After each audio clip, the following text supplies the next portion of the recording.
Hi, I'm Fran Foster, past master of Setauket Lodge. Welcome to this, our 23rd show in a continuing series of what it means to be a Mason. Tonight we have with us Right Worshipful Carl Landerholm, who is the coordinator of the Masonic Home in Charlton, Massachusetts. Good evening, Right Worshipful.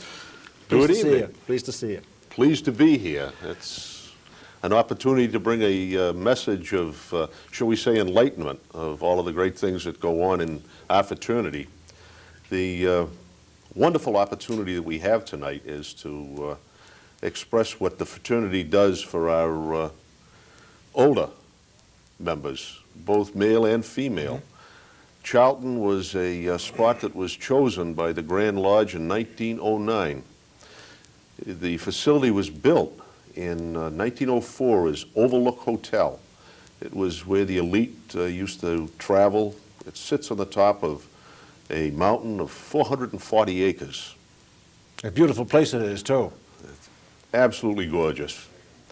The facility, just for the statistics of it, and then I'll take you to what I believe important components. The facility was built, as I said, in 1904. Grand Lodge bought it in 1909. It was added to in 1927 with a building called Davenport. It was donated to supply additional living space. 1936, it was doubled in size in what was called the Williams addition. In 1968, it was tripled in size with the Juniper addition, and in 1991, we added the administration building. A lot of floor space. It has all of the components for activities, meals, dining. And dining used to be in the Overlook building, and that was renovated in 1998, or completed in 1998. Mm-hmm. And it now has marvelous uses for the whole fraternity, as well as the residents. It's in its traditional appearance, which is very Victorian. There's a grand stairway that goes up to an observatory and a dining room, small as it is, would seat about 16 people. Mm-hmm. The word estates is truly reminiscent of the beauty of the whole facility. That beauty is comprised of rolling hills. In years past, they had cattle, milking cattle as a farm, a working farm, mm-hmm. to help support the workings, if you will, of the residents. Over the years, we have come to have 168 residents. Right now, we have 104 women and 60 men. There's 4 openings, so that the numbers do come out correctly. It's pretty close. The staff is comprised of 3 shifts. We have a marvelous grounds crew that keeps the pruning and the flowers, shrubs on this gorgeous site in its best condition, so it truly is an estate. The reason for mentioning it as an estate is that part of our fraternity wishes dignity for our family. And the residents are a family. They reflect all of the best traditions that we as a fraternity have presented over the years and continue to present.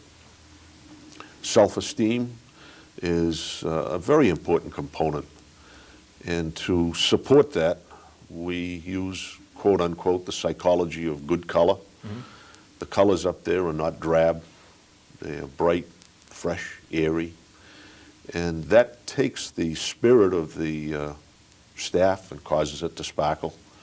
When a staff sparkles, the resident has a very high level of comfort. Almost like it's contagious. It is contagious. Yeah. It truly is. You know, the word enthusiasm is one that we use quite regularly. Enthusiasm is, for the sake of a brief description, a word of Greek derivation, and theos. And theos is in God. So as we believe that God is our central point, it too represents the enthusiasm of the staff, of the residents, and of all the visitors that come up there, whether they're family members or members of the fraternity wishing to see how we have presented ourselves in our best image. I think that's a really important word. The Masonic awareness that we want to ensure is why we're sitting here now. The opportunity to liven the spirit in the waning years of one's life is a responsibility that the Grand Lodge has always maintained and done a marvelous job at. Now, what activities do you have up there for the residents to partake in? I know there's a live steam railroad. Yes. I've seen that up there. Yeah, there's 3 engines on this railroad, and there's 2.5 miles of track wending its way through some wooded areas, through trestles and bridges and culverts. It runs during the decent weather of summer and early fall, every Saturday and Sunday. It's a railroad club that is enthusiastic, if you will. Yeah. The young people that come up there bring joy to the residents, but the activities that you mentioned are broad. They're wide in their view. We have a bus that is handicapped, lift accessible, as well as 14 passengers of active folks. We have, in the best sense of the word, gone to Foxwood on several occasions. Okay. They enjoy quite consistently going to shopping malls. It's not as if we are running at all a confinement home. Speaking of that, there are 4 levels of care within the home. The 4th level is one that requires no attention. They just wish to reside there. 3rd level is the folks that need medications and assistance in that regard. 2nd is the resident who is bedridden or bound to a wheelchair, if you will. And the level 1 is the special care unit, which could be a multitude of things, including 20 units of Alzheimer's. So we have a broad spectrum. The activities that are available for all levels, from 4 all the way down to 1, because we've got a marvelous program for the Alzheimer who has the dignity and the self-esteem that is capable of being understood. But the staff is very caring, and in their caring, the warmth of that smile helps that period of time, which is kind of difficult for both the family and the individual. And we do a good job at it. We do a real good job at it. The activities that the folks in level 2, though they might be confined, it's not that they're contained. They have the opportunity within the facility, because some really cannot leave the facility, but they who truly have inspiring things to partake in.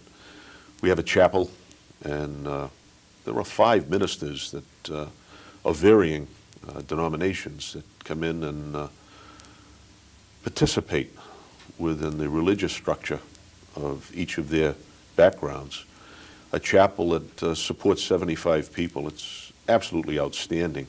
In fact, I'll give you a brief descript. We had dedication on Grand Master's Fair Day this past June. And that dedication of one of the stained glass windows was for the Royal and Select Masters. It was a gorgeous window.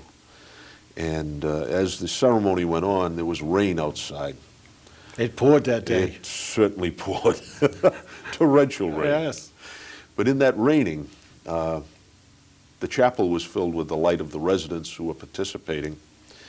And one of the grand chaplains made a command, "Let there be light." That was part of his ritual. But somebody upstairs was listening, and sunlight came pouring through the window, and we had 3 hours of sunshine for the fair to go on. Beautiful. It was wonderful. Yeah. And it's been joked about since that there is a godliness to what we aspire to up there, and the way that we move in and out of the several apartments, if you will. The opportunity to give is probably one of the most fulfilling parts that I've been able to participate. Individually, there is more fulfillment for me recognizing how outstanding the lives of so many of those folks and how they've contributed to life in general, in each of their own ways, unique and very caring. A smile gives more of a, what should we say, an insight into your soul. Yes. As a hug is a handshake from the heart, a smile is that window of graciousness that they all share so readily. And because of it, that's an inspiration, that's an awareness. I'd like to believe it to be called a Masonic awareness. Yeah.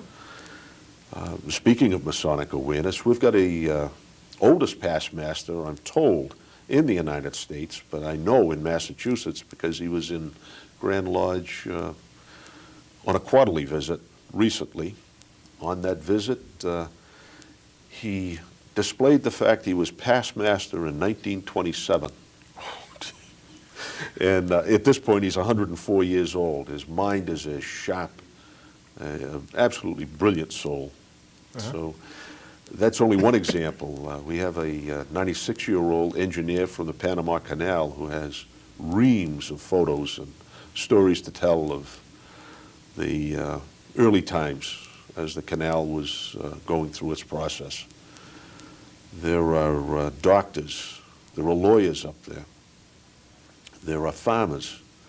It's a whole variety of a fabric woven of all of the good things that we deal with.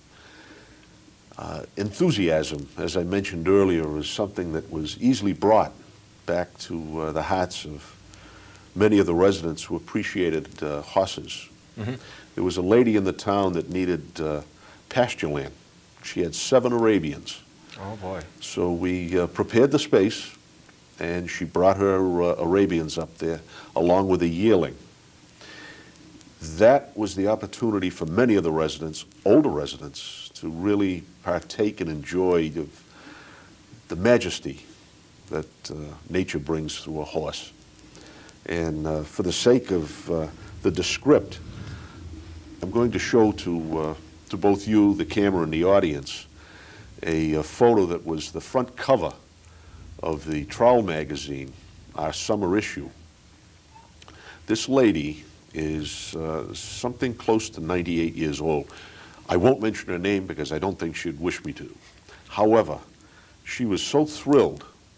She had asked to put her nose on this yearling, and she grabbed the reins, and a yearling is a pretty spiky animal.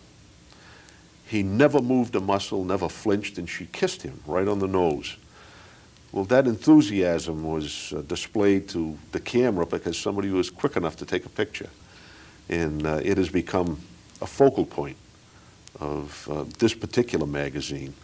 And it rather showcases how beautiful the spirit is and the continuing of that spirit is through all of the changes that have been made in the last several months, most particularly in spirit. The Trowel magazine, that is, for our audience, that is a magazine that is put out by the Grand Lodge of Massachusetts, and it has many articles in it. This one here, it has articles about about the Masonic home in there. And it's quite an interesting magazine for Masons and for anybody that wants to read it.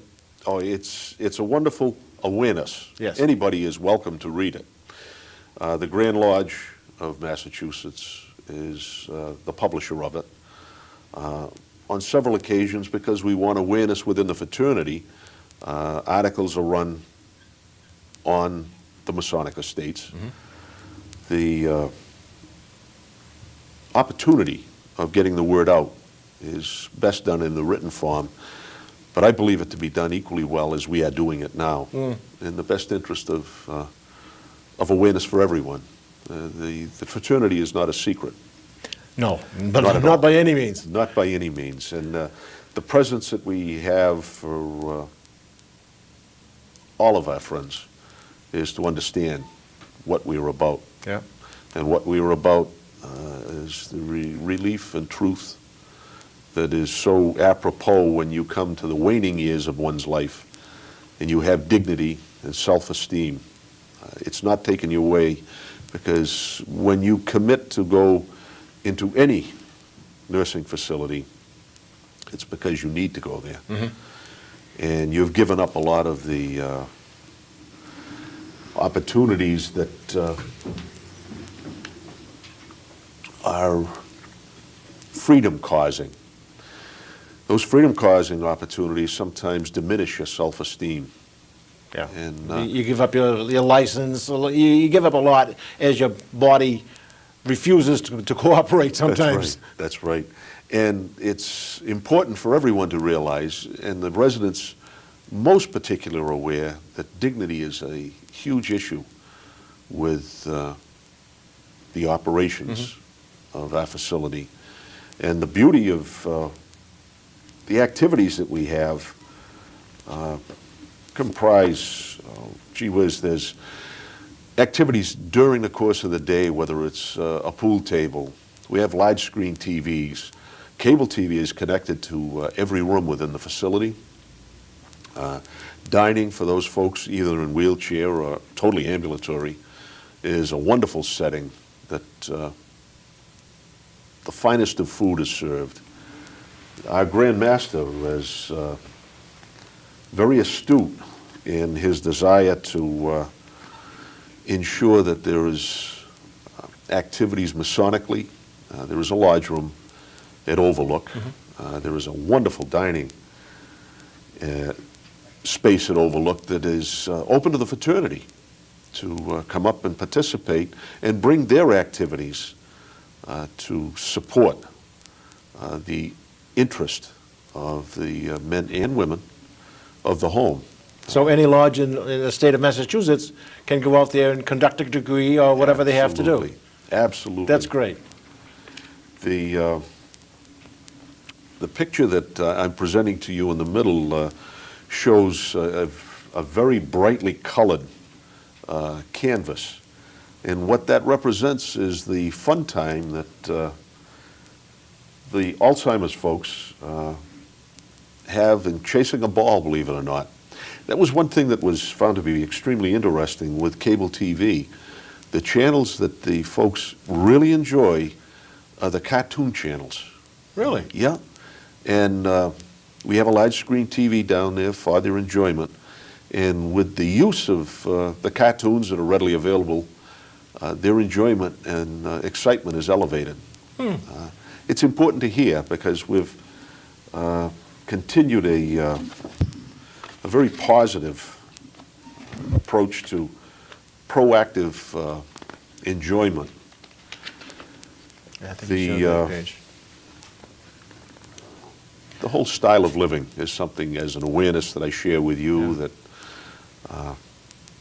I want everybody to be aware of, that the dignity, and dignity is a big issue, is one where we've brought caring, and that's a tradition with Grand Lodge, is caring and ensuring comfort.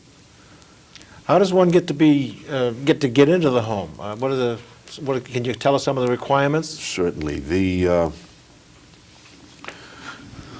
requirements to make application to the home are, if you are in the years past, and that'll be the example, entirely destitute. It was always there for your care. No one should go without, and the Masonic Circle ensures that that consistency continues. There are widows who wish not to be alone, though physically they have the capacities to do anything they wish. Men as well. In making application to the home, if those that are in extreme need are given priority listing. And we have, as I had mentioned very early on in this program, 164 out of the total capacity of 168. And before the end of the month is out, the coming month, it will be up to full capacity. The happening of time changes residents sometimes rapidly, sometimes not so rapidly. We have some residents who have been there for 12 or so or better years. Al Garrett, the past master of vintage age of 104, has been there since 1993. That's only 5 years, so he was active. His sister at 102 resides there, and they communicate quite regularly. Do they fight like brother and sister? No, they don't fight like brother and sister. They have a great presence. Good. There are so many characters that are there that have so many opportunities, whether it's pool or lodge or dining. Dining is an experience up there. We have food of the finest quality, and we ensure that we have maintained that high standard that we're noted for. I had a friend, well, my brother-in-law went up there one time, and he was standing in the doorway of the dining room, and just observing, looking into the dining room, and there was a woman in there setting up the tables. And she picked up a goblet, held it up to the light, and looked over, make sure there was no fingerprints on it, and put it back down again. It was spotless. Yes. Making sure there's, all the silverware shines the way it should, and it's beautiful settings. Well, that's been maintained, and that same caring from the staff, who are enthusiastic about the smiles that they share with the residents, ensure that everything is kept in that spotless manner. I guarantee you that you, walking anywhere in the facility, would never find a hint of uncleanliness, let alone odor. Oh, It's beautiful it's up there. spotless. Yes, it is. We've just opened up what is right now known as the Health Service Center. It's a beautician's area with a waiting room, a barber shop sharing that same waiting room, and 3 doctor's offices all within that same space. It's colored with the psychology of color because it's inspirational. It has a set of doors going to the outside into gardens that are outstanding, all handicapped accessible. And that's an important statement. You would anticipate that it would be, but sometimes the ease of entry and exit is something that we don't recognize quickly enough. Well, we do recognize it quickly enough, and it's in place. A couple of years ago, the Grand Lodge had an opportunity to buy some condos that were fairly close by. That's correct. And I believe they own 7 of them, do they? That is also correct. And they're open for independent living. That is the correct. word. Yeah, okay. Yeah. We have 7 units. The 7 units in a complex of 8 has the title Knollwood. It's only a mere 2 miles away from the facility, and it's for independent living. It has a wonderful setting. Right now, we've